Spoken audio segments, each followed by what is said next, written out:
Okay, so you're scrolling through your feed and you see yet another Star Wars versus Star Trek debate. Classic. People have been arguing about this since the 70s, right? But what if I told you the real answer isn't about choosing sides? What if the best response is Doctor Who? Yep, that's what Andy Weir, the guy who wrote The Martian and Project Hail Mary, actually said when asked to pick a side.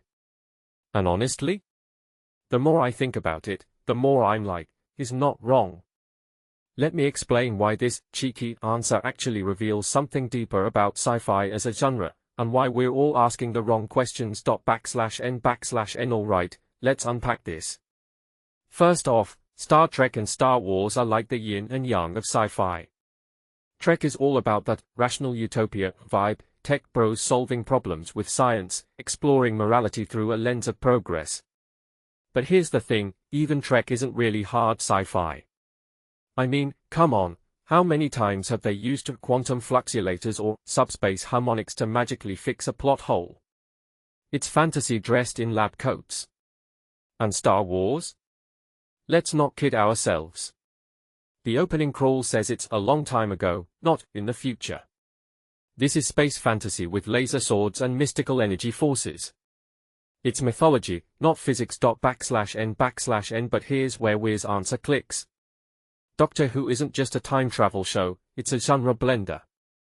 That TARDIS isn't just a time machine, it's a Trojan horse for every sci-fi trope ever. Want hard sci-fi?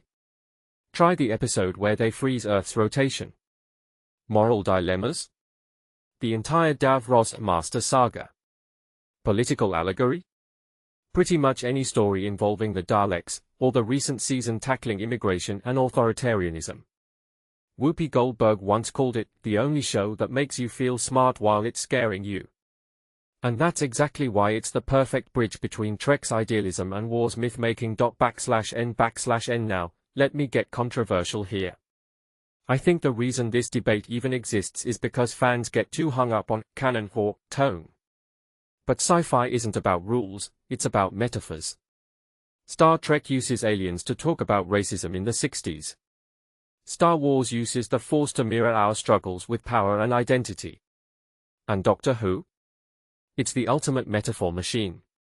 The Doctor isn't a character, they are a concept. A constantly regenerating symbol of curiosity and resilience. When Weir picks Who, he's not just choosing a franchise, he's choosing flexibility. The ability to tell any story, whether it's a historical drama with Shakespeare or a cybergothic horror romp. /n/n. But wait, let's zoom out. Why does this even matter? Because the real divide isn't Trek versus Wars, it's about how we use stories to process reality. Trek says, we can fix this. Wars says, good versus evil is eternal. Who says, let's question both. And in an age where climate collapse and AI ethics dominate headlines, maybe we need more of that hybrid approach. Stories that aren't just escapism but a mirror. Andy Weir's books. They are hard sci-fi, sure, but at their core, they are about human stubbornness in the face of impossible odds. That's Who energy. The Doctor doesn't win because they are the strongest, they win because they refuse to give up on people. /n/n. So next time someone forces you to pick a side, just say Doctor Who and watch their brain short circuit. Because here's the kicker, in that one word, you're not just choosing a show. You're choosing the idea that sci-fi should be limitless, where science and magic, hope and cynicism, and even past and future can collide. And if that doesn't make you hit subscribe, I don't know what will.